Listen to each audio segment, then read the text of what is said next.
அன்பர்களுக்கு வணக்கம். ஆணிலை அஸ்ட்ரோ கரூர் டிவியின் சார்பாக அனைவரையும் அன்புடன் வரவேற்கும் ஆணிலை கே. பாலகிருஷ்ணன்.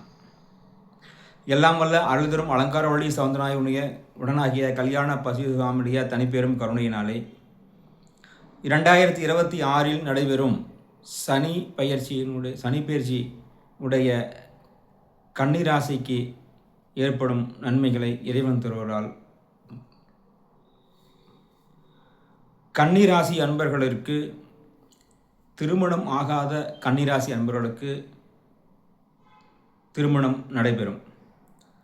கன்னிராசியினுடைய பெரியம்மா அவர்கள் குடும்பத்தில் வேலை வாய்ப்பிற்கு ஏதோ முயற்சி செய்து கொண்டால் வேலை கிடைக்கும்.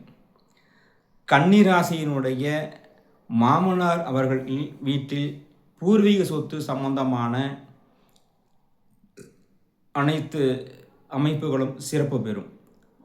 மாமனார் வீட்டில் உள்ள குலதெய்வம் மிக அற்புதமாக சிறப்பாக கோயில் புனரமைப்பார்கள், கோயிலை பராமரிப்பார்கள். இந்த மாதிரியான சிறப்பு நடைபெறும்.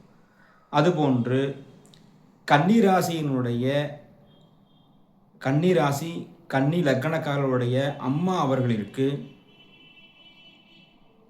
வீடு, வண்டி, மனை போன்ற சிறப்பான ஒரு அமைப்புகள் ஏற்படும்.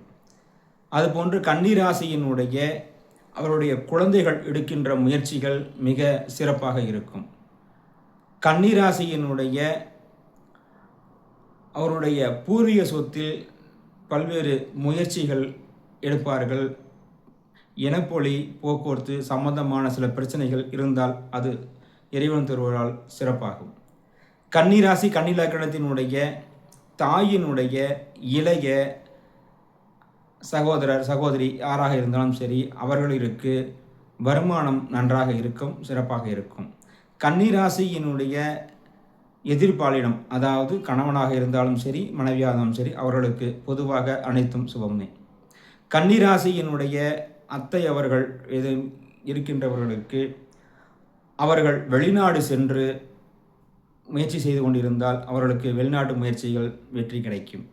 கன்னிராசியினுடைய தந்தை அவர்களுக்கு அனைத்து செயலிலும் அனைத்து காரியத்திலும் வெற்றி வெற்றி வெற்றி. கன்னிராசியினுடைய மாமியா அவர்களுக்கு தொழில்ஸ்தானம் மிக சீரும் சிறப்புமாக இருக்கும். கன்னிராசியினுடைய மூத்த சகோதரம் அவர்களுக்கு அனைத்து காரியங்களும் வெற்றி, அனைத்திலும் வெற்றி. இது கோச்சார பலன்.